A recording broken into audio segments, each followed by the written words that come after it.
मेरा नाम ममता सिंह है। मैं केंद्रीय विद्यालय क्रमांक 2 झांसी कैंट में पीटीटी कॉमर्स हूँ। आज हम class 11 chapter 2 forms of business organisation में जॉइंट स्टॉक कंपनी के बारे में पढ़ेंगे। देखते हैं what joint stock company is. A joint stock company is an association of persons formed for carrying out business activities and has a legal status independent of its members. It is set up by registration under the Companies Act 2013 or any previous company law. Joint stock company is a suitable form of business organization if somebody wants to do a large scale business. Large scale पे business करने के लिए joint stock company एक बहुत suitable form of business organisation है। इसको start करने के लिए कंपनी का रजिस्ट्रेशन कराना पड़ता है अंडर द कंपनीज एक्ट 2013 और या फिर इससे पहले जो कंपनी लॉ प्रिविलेंट थे वो उनके अंतर्गत भी आप कंपनी का रजिस्ट्रेशन करा सकते हैं। कंपनी का रजिस्ट्रेशन कराते ही कंपनी एक आर्टिफिशियल पर्सन बन जाता है और उसकी एक सेपरेट आइडेंटिटी हो जाती है और मेंबर्स से उसकी आइडेंटिटी अलग रहती है। उस परपेचुअल सक्सेशन कैरेक्टरिस्टिक कंपनी के अंदर होती है और एक कंपनी का कॉमन सील होता है। The share holders are the owners of the company and they exercise an indirect control over the business. Share holders जो होते हैं वो कंपनी के असली मालिक होते हैं और उनका इनडायरेक्ट कंट्रोल होता है कंपनी पर। शेयर होल्डर्स जो हैं वो बोर्ड ऑफ डायरेक्टर्स को इलेक्ट करते हैं। बोर्ड ऑफ डायरेक्टर्स जो है वो कंपनी के बिजनेस मैटर्स को देखते हैं। कंपनी के बिजनेस डिसीजंस जो हैं वो बोर्ड ऑफ डायरेक्टर्स को ही करने होते हैं। कंपनी का कैपिटल कैसे कलेक्ट होता है? जितने भी मेंबर्स कंपनी में इन्वेस्ट करना चाहते हैं वो कंपनी में कैपिटल कंट्रीब्यूट करते हैं और कंपनी के शेयर्स खरीद लेते हैं और जिन लोगों ने कंपनी के शेयर्स खरीदे हैं वो मेंबर्स बन जाते हैं या उन्हें हम कंपनी का ओनर्स बोलते हैं। तो इस तरह से हम कैपिटल कंट्रीब्यूशन करते हैं जॉइंट स्टॉक कंपनी में। तो joint stock company is very suitable for starting a large scale business. Next जो है हम इसका फीचर डिस्कस कर लेते हैं। Feature of joint stock company में जो पहला फीचर है वो है artificial person. Since a company is created by law it is an artificial person having no body, no soul and no conscience. It can own property, incur debts, borrow money, enter into contracts, sue and be sued. Company जैसे ही registered हो जाती है companies act 2013 के अंतर्गत या उसके पहले जो कंपनी लॉ चल रहे थे उसके अंतर्गत, तो कंपनी का रजिस्ट्रेशन होते ही कंपनी की एक सेपरेट आइडेंटिटी हो जाती है और वो एक आर्टिफिशियल पर्सन बन जाता है और अपने नाम पर कंपनी प्रॉपर्टी खरीद सकती है, अपने नाम पर कंपनी मनी बोरो कर सकती है, किसी को उधार भी दे सकती है कंपनी चाहे तो, और किसी के साथ कोई भी कॉन्ट्रैक्ट एंटर कर सकती है, किसी के ऊपर केस भी फाइल कर सकती है या कंपनी के ऊपर भी कोई केस फाइल कर सकता है। कंपनी जो है वो मेंबर्स की आइडेंटिटी अलग होती है और कंपनी की आइडेंटिटी अलग होती है, being an artificial person. Second जो है वो है separate legal entity. Separate legal entity इसका मतलब ये होता है कि कंपनी की एक सेपरेट लीगल एग्जिस्टेंस है लॉ की नज़र में। In the eyes of law, company is a separate person, separate artificial person. In the eyes of law, company is a separate artificial person. जो कंपनी की एसेट्स लाइबिलिटीज़ हैं वो asset and liabilities members की नहीं है, या जो member की एसेट लाइबिलिटीज़ हैं वो कंपनी की एसेट लाइबिलिटीज़ नहीं है, because company is independent from its members. Company का मेंबर के एग्जिस्टेंस पर या मेंबर की आइडेंटिटी से कंपनी के एग्जिस्टेंस पर कोई फर्क नहीं पड़ रहा है। कंपनी की एक खुद की सेपरेट आइडेंटिटी है। कंपनी एक आर्टिफिशियल पर्सन है। जो काम एक नेचुरल पर्सन कर सकता है वो सारे काम आर्टिफिशियल पर्सन होने के नाते कंपनी भी कर सकता है। कंपनी किसी को अपॉइंट भी कर सकता है, कंपनी किसी के साथ कोई कॉन्ट्रैक्ट भी कर सकता है, कंपनी किसी को अपने लोन भी सैंक्शन कंपनी के नाम पर हो जाती है। कंपनी किसी को उधार भी दे सकती है एंड सो ऑन। नेक्स्ट जो फीचर है वो है परपेचुअल सक्सेशन। परपेचुअल सक्सेशन का मतलब the existence of company is not affected by death, insolvency, coming और गोइंग ऑफ द मेंबर्स।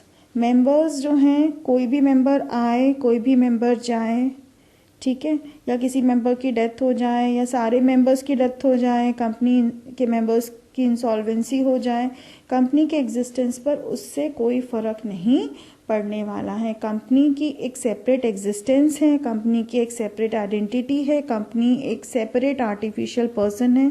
तो कंपनी जो है अपना काम करती रहेगी, मेंबर्स के साथ कुछ भी होता रहे, कंपनी के एग्जिस्टेंस पर उससे कोई फर्क नहीं पड़ने वाला है।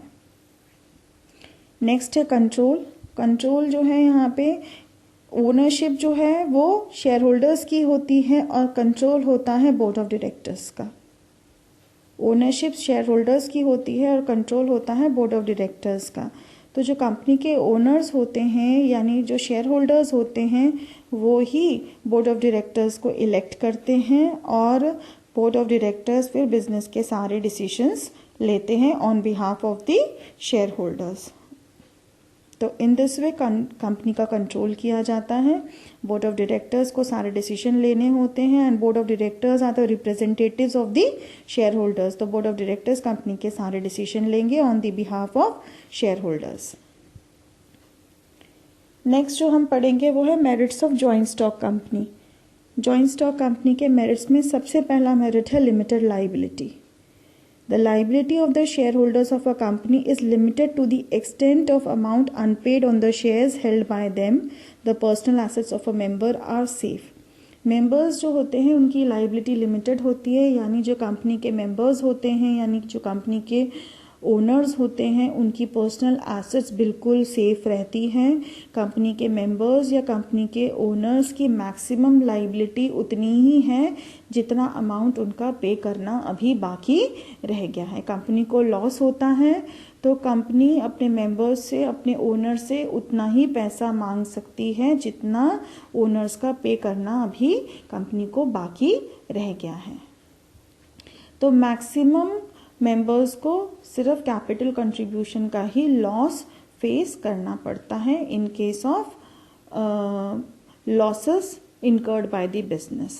बिजनेस को लॉस हुआ, बिजनेस के डेट्स बहुत ज़्यादा हो गए, तो मैक्सिमम लॉस जो मेंबर्स को या ओनर्स को फेस करना पड़ता है वो है उनका कैपिटल कंट्रीब्यूशन जो उन्होंने किया है, बस वही उनका लॉस होगा। बाकी उनकी पर्सनल एसेट्स मेंबर्स की बिल्कुल सेफ रहती है। नेक्स्ट जो मेरिट है वो है transfer of interest. A share holder can dispose of his shares at any time when the market conditions are favourable as the shares of a public company are freely transferable. यदि आपने public company में capital contribute किया है तो आप कभी भी अपना कैपिटल वापस ले सकते हैं। कैपिटल जो है आपको यदि वापस चाहिए तो कंपनी आपको कैपिटल रिटर्न नहीं करेगी। आपको क्या करना है, आपने जो कैपिटल कंपनी को दिया है उसके बदले में कंपनी ने आपको शेयर्स दिए होंगे। वो शेयर्स आपको सिंपल एक कस्टमर फाइंड आउट करना है, वो शेयर्स आपको उस कस्टमर को बेचना है। यदि आपने पब्लिक कंपनी में इन्वेस्ट किया है तो your shares are freely transferable.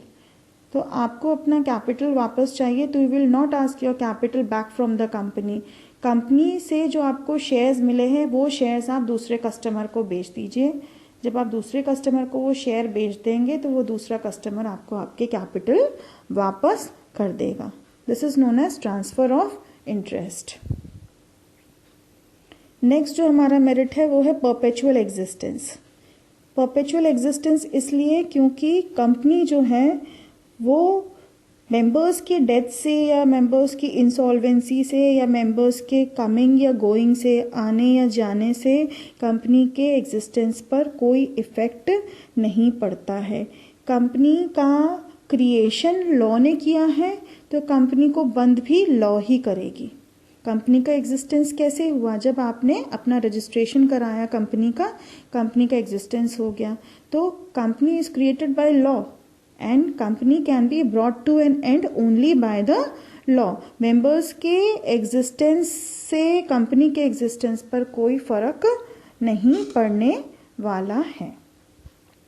Member चाहे डेथ हो जाए, मेंबर चाहे चले जाए, मेंबर चाहे इंसॉल्वेंट हो जाए, कंपनी के एग्जिस्टेंस पर कोई फर्क नहीं पड़ेगा। Company will continue its business activities because companies identity is separate in the eyes of law.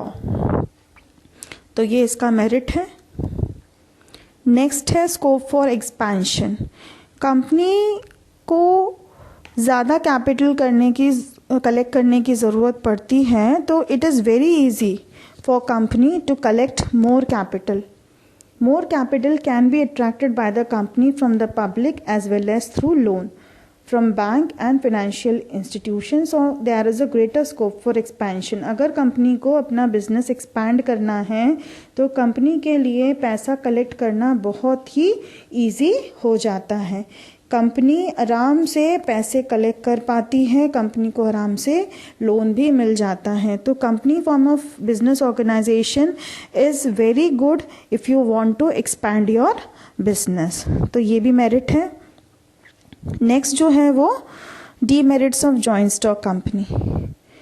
पहला डीमेरिट है कॉम्प्लेक्सिटी इन फॉर्मेशन, दूसरा डीमेरिट है लैक ऑफ सीक्रेसी, तीसरा डीमेरिट है इम्पर्सनल वर्क एनवायरमेंट. पहला डीमेरिट हम डिस्कस कर लेते हैं, complexity in formation. As compare to other forms of business organisation, formation of company is very complex. Company form करना एक बहुत ही डिफ़िकल्ट प्रोसेस है क्योंकि इसमें बहुत सारा समय लगेगा, बहुत सारी एफर्ट्स लगेंगे, बहुत सारे प्रोसीजर्स को फॉलो करना है और लीगल रिक्वायरमेंट्स की बहुत ज़्यादा नॉलेज आपको होनी चाहिए, तभी हम कंपनी को फॉर्म कर पाएंगे. तो कंपनी फॉर्म करना is not a very easy task. आपको कई सारे एक्सपर्ट्स की मदद लेनी पड़ेगी, तब जाकर के आप कंपनी को काफ़ी समय के बाद फॉर्म कर पाओगे. It takes more time to form a company. बहुत लंबे प्रोसीजर्स होते हैं जिनको फॉलो करने में, आपको कंप्लीट करने में टाइम लग जाएगा. तो it is very difficult to start a company. Complex procedure है इसमें. सेकेंड है lack of secrecy. According to Companies Act, each public company has to provide information from time to time to the Office of Registrar of Companies. Such information is available to the general public also. Company के information को आप secret रख पाना बहुत मुश्किल है क्योंकि कई सारी इंफॉर्मेशन हमें रजिस्ट्रार को भी देनी पड़ती है, कई सारी इंफॉर्मेशन हमें time to time general public को भी डिस्क्लोज करनी पड़ती है. तो कंपनी की बहुत सारी इंफॉर्मेशन जो है वो सीक्रेट नहीं रह पाती है. कंपनी के बिजनेस इंफॉर्मेशन को सीक्रेट रख पाना बहुत डिफ़िकल्ट है. ठीक है, तो ये एक डीमेरिट है.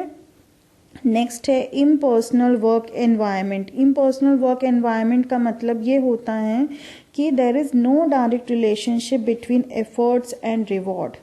देखिए, एफर्ट्स कौन कर रहे हैं?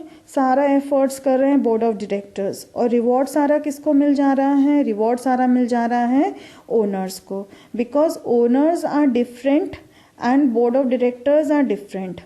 ओनर्स ने ही बोर्ड ऑफ डायरेक्टर अपॉइंट किया है, बोर्ड ऑफ डायरेक्टर्स को ओनर्स ने ही इलेक्ट किया है, लेकिन ओनर्स जो हैं उनका इन्वेस्टमेंट है, ठीक है, और उनके इन्वेस्टमेंट पे ओनर्स को रिटर्न मिलता है. बोर्ड ऑफ डायरेक्टर्स क्या होते हैं? बोर्ड ऑफ डायरेक्टर्स सिर्फ कंपनी को मैनेज कर रहे होते हैं, बिजनेस के डिसीजंस को ले रहे होते हैं. तो सारा मेहनत तो बोर्ड ऑफ डायरेक्टर्स का रहता है, ठीक है. बिजनेस के डिसीजन लेना, सिचुएशन को एनालाइज करना, टाइम टू टाइम जो है बिजनेस को जो भी डिफ़िकल्टीज फेस करनी पड़ती है उन सारे डिफ़िकल्टीज से बिजनेस को दूर रखना. तो बिजनेस के जितने भी डिसीजंस होते हैं वो बोर्ड ऑफ डायरेक्टर्स लेते हैं, और बिजनेस में जो भी प्रॉफिट होता है, जो भी लॉस होता है, वो बोर्ड ऑफ डायरेक्टर्स के डिसीजंस पर डिपेंड करता है. तो एफर्ट सारा का सारा बोर्ड ऑफ डायरेक्टर्स का है, लेकिन सारा का सारा रिवॉर्ड कौन ले जाता है? शेयर होल्डर्स या ओनर्स. तो कहने का मतलब ये है कि there is no direct relationship between efforts and rewards. ठीक है, मेहनत कोई कर रहा है, मज़े कोई और ले रहा है। ठीक है, मेहनत कर रहे हैं बोर्ड ऑफ डायरेक्टर, मज़े ले रहे हैं शेयर होल्डर्स। तो ये थोड़ा इम्पर्सनल वर्क एनवायरनमेंट, ये एक डीमेरिट है। बोर्ड ऑफ डायरेक्टर्स को कोई मोटिवेशन नहीं है, कोई उनको इंसेंटिव नहीं है उनके मेहनत का, तो ये थोड़ा सा मुश्किल हो जाता है कंपनी में, क्योंकि सेपरेशन है ओनरशिप में और मैनेजमेंट में। There is separation. ओनर्स जिस हिसाब से बिजनेस को कैरी आउट करेंगे, क्योंकि ओनर्स का पैसा इन्वेस्ट है, तो ओनर्स जो हैं अपने इन्वेस्टमेंट को सेफ रखने के लिए वो सारे डिसीजंस लेंगे। ओनर्स अपने इन्वेस्टमेंट पर मैक्सिमम रिटर्न चाहेंगे, इसलिए वो सारे डिसीजंस उसी के अकॉर्डिंग लेंगे। तो जिस तरह से ओनर्स एक सेंस ऑफ रिस्पॉन्सिबिलिटी के साथ डिसीजंस लेते हैं बिजनेस के, ठीक है, उतने सेंस ऑफ रिस्पॉन्सिबिलिटी या बिलोंगिंगनेस के साथ board of directors business decisions नहीं ले पाएंगे। ओनर्स तो इसलिए लेंगे क्योंकि उनका पैसा फंसा हुआ है, तो वो ओनर्स जो भी बिजनेस डिसीजंस लेंगे वो अपने इन्वेस्टमेंट को सेफ रखने के लिए या अपने इन्वेस्टमेंट पे मैक्सिमम रिटर्न अर्न करने के लिए। लेकिन बोर्ड ऑफ डायरेक्टर्स के पास वो सेंस ऑफ बिलोंगिंगनेस नहीं होगी, इसलिए वो बिजनेस डिसीजंस इतने केयरफुली नहीं लेंगे। तो ये एक डीमेरिट जॉइंट स्टॉक कंपनी के साथ हो जाता है। नेक्स्ट जो है वो type of companies. There are 3 type of companies. पहला है 1 पर्सन कंपनी, दूसरा है प्राइवेट कंपनी, तीसरा है पब्लिक कंपनी। अब हम इनको 1 बाय 1 करके डिस्कस करेंगे। What 1 person company is? According to section 262 of the Companies Act 2013, 1 person company is a company which has only 1 person as a member. इस टाइप की कंपनी में सिर्फ एक ही पर्सन मेंबर होता है, उसे 1 पर्सन कंपनी कहते हैं। 1 पर्सन कंपनी के फीचर्स हम समझ लेते हैं कि 1 पर्सन कंपनी को फॉर्म करने के लिए कौन कौन सी रिक्वायरमेंट्स हैं। Only a natural person who is an Indian citizen and resident in India shall be eligible to incorporate a 1 person company, shall be a nominee for the sole member of a 1 person company. एक natural person जो Indian citizen है और जो India का resident है वही 1 person company को start कर पाएगा।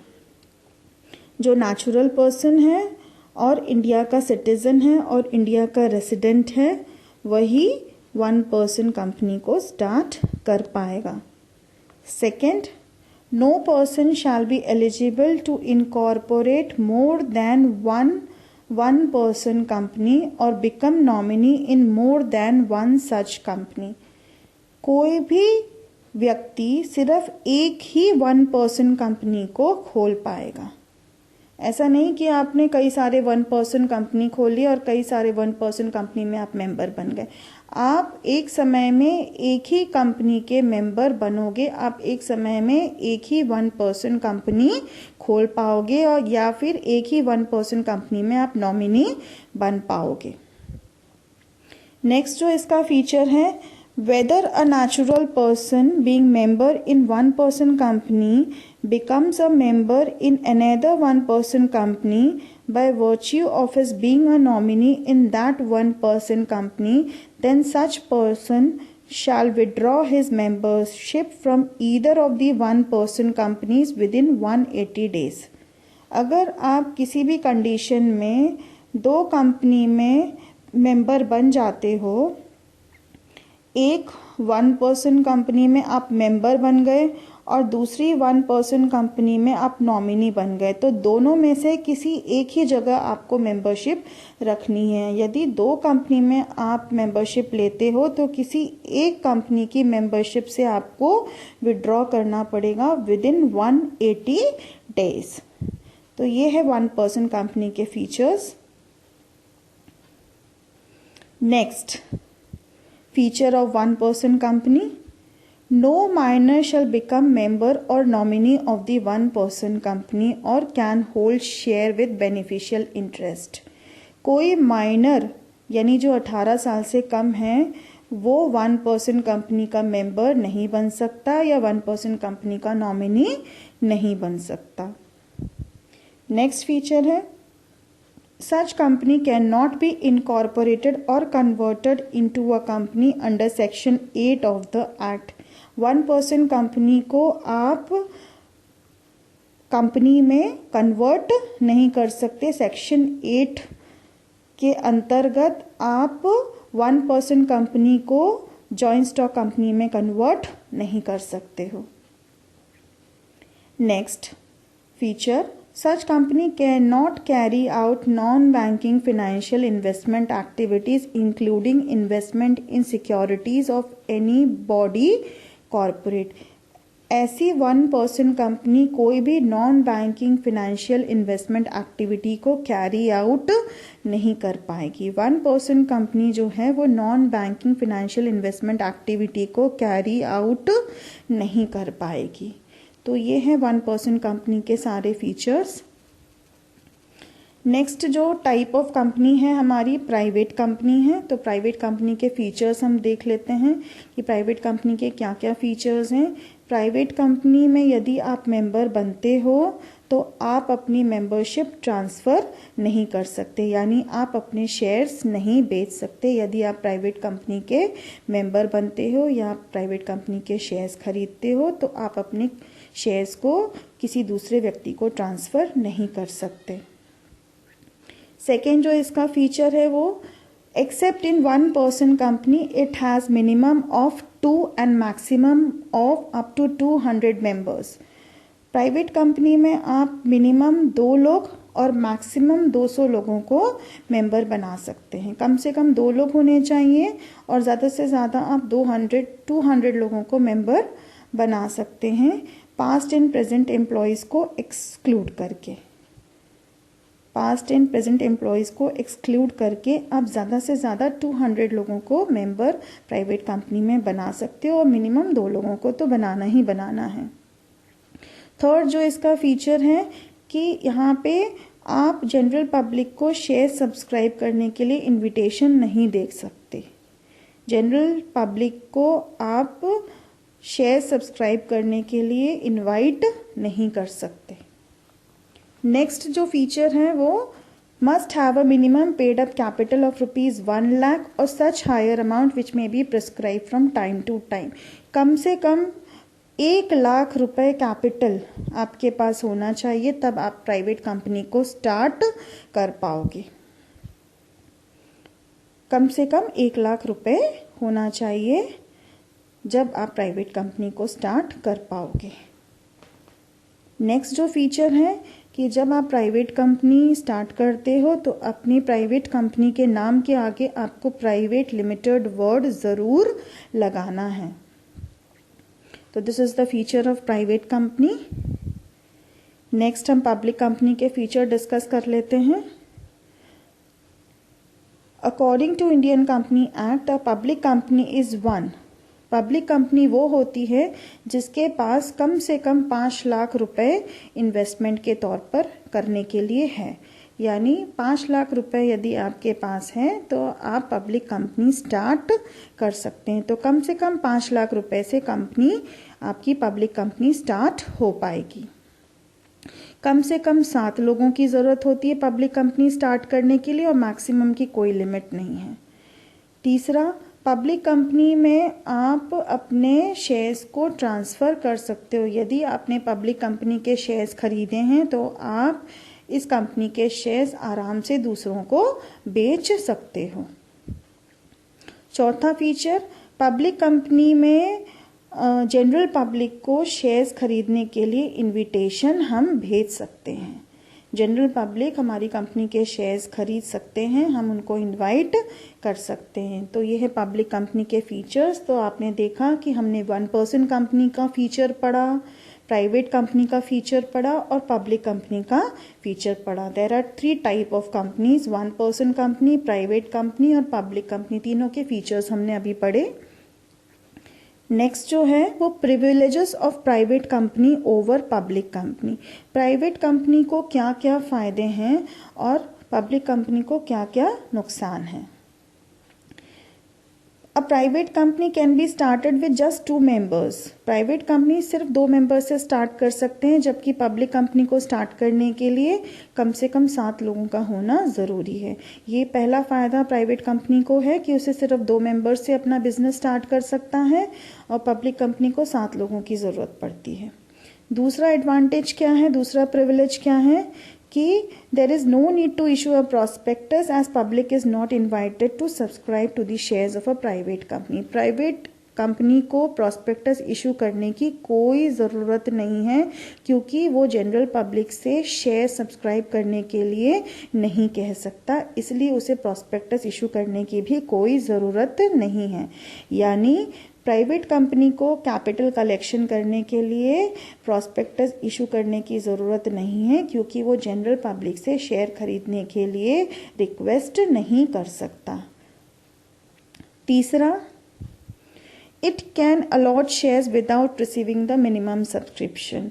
प्राइवेट कंपनी को 90% मिनिमम सब्सक्रिप्शन का जो टारगेट सेबी ने फिक्स किया है, वो टारगेट भी मीट करने की ज़रूरत नहीं है। बिना 90% मिनिमम सब्सक्रिप्शन को रिसीव किए प्राइवेट कंपनी अपने कंपनी के शेयर्स अलॉट कर सकती है, जबकि पब्लिक कंपनी में यदि 90% मिनिमम सब्सक्रिप्शन कंपनी ने रिसीव नहीं किया तो पब्लिक कंपनी शेयर अलॉट नहीं कर सकती है। तो 90% जो टारगेट है मिनिमम सब्सक्रिप्शन का, वो पब्लिक कंपनी को मीट करना पड़ता है, जिसके बिना पब्लिक कंपनी शेयर्स अलॉट नहीं कर सकती है। लेकिन प्राइवेट कंपनी मिनिमम सब्सक्रिप्शन के टारगेट को अचीव किए बिना भी शेयर्स अलॉट कर सकती है। Next privilege, a private company can start its work just after getting a certificate of incorporation। Private company के लिए क्या होता है, सर्टिफिकेट ऑफ इनकॉर्पोरेशन मिल गया तो प्राइवेट कंपनी अपना बिजनेस स्टार्ट कर सकती है। लेकिन सर्टिफिकेट ऑफ इनकॉर्पोरेशन के बाद एक सर्टिफिकेट ऑफ कमेंसमेंट भी होता है जो पब्लिक कंपनी को रिसीव करना पड़ता है, तो तब पब्लिक कंपनी अपना बिजनेस स्टार्ट कर पाती है। तो प्राइवेट कंपनी को सिर्फ सर्टिफिकेट ऑफ इनकॉर्पोरेशन मिल जाता है, प्राइवेट कंपनी अपना बिजनेस स्टार्ट कर लेती है, पर पब्लिक कंपनी को सर्टिफिकेट ऑफ इनकॉर्पोरेशन मिलने के बाद पब्लिक कंपनी को अपना बिजनेस स्टार्ट करने की परमिशन नहीं है। सर्टिफिकेट ऑफ इनकॉर्पोरेशन के साथ साथ सर्टिफिकेट ऑफ कमेंसमेंट भी पब्लिक कंपनी को मिलेगा, तब पब्लिक कंपनी अपना बिजनेस स्टार्ट कर पाएगी। नेक्स्ट जो प्रिविलेज है, प्राइवेट कंपनी को सिर्फ 2 डायरेक्टर्स के साथ प्राइवेट कंपनी अपना बिजनेस स्टार्ट कर सकती है, लेकिन पब्लिक कंपनी में एटलीस्ट 3 डायरेक्टर्स होने चाहिए। Next advantage, a private company is not required to keep an index of member. जो मेंबर्स की लिस्ट है, वो मेंबर्स की लिस्ट भी प्राइवेट कंपनी को रखने की ज़रूरत नहीं है, जबकि पब्लिक कंपनी के लिए ये कंपलसरी है कि वो इंडेक्स ऑफ मेंबर की लिस्ट को बना करके रखे और डिस्क्लोज करके रखे। यानी index of member private company prepare नहीं करती है, पर पब्लिक कंपनी को ये इंडेक्स ऑफ मेंबर प्रिपेयर करके रखना पड़ता है। तो फटाफट से हम देख लेते हैं the difference between public company and private company on the basis of number of members. Public company में 7 लोगों की कम से कम ज़रूरत है और मैक्सिमम की कोई लिमिट नहीं है। प्राइवेट कंपनी में कम से कम 2 मेंबर्स चाहिए और मैक्सिमम 200। सेकेंड जो डिफरेंस है वो नंबर ऑफ डायरेक्टर्स का है। पब्लिक कंपनी में 3 डायरेक्टर्स चाहिए, प्राइवेट कंपनी में 2 डायरेक्टर्स चाहिए। तीसरा जो बेसिस है वो मिनिमम पेड अप कैपिटल का है। पब्लिक कंपनी में कम से कम 5 लाख रुपए की ज़रूरत पड़ती है, प्राइवेट कंपनी में 1 लाख रुपए की ज़रूरत पड़ती है। नेक्स्ट जो डिफरेंस का बेसिस है वो है index of member. Public company में आपको इंडेक्स ऑफ मेंबर मेंटेन करना कंपलसरी है और प्राइवेट कंपनी में इंडेक्स ऑफ मेंबर मेंटेन करना कंपलसरी नहीं है। Transfer of shares, public company में आप एज अ मेंबर अपने शेयर ट्रांसफ़र दूसरों को कर सकते हो, लेकिन प्राइवेट कंपनी में मेंबर्स अपने शेयर्स को ट्रांसफ़र नहीं कर सकते। Invitation to public to subscribe to the shares, public company में जनरल पब्लिक को शेयर सब्सक्राइब करने के लिए इनविटेशन आप भेज सकते हैं, लेकिन प्राइवेट कंपनी में आप जनरल पब्लिक को शेयर सब्सक्राइब करने के लिए इनविटेशन नहीं भेज सकते। तो this is the difference between public company and private company. Thank you all for listening the concept of joint stock company. Thank you very much.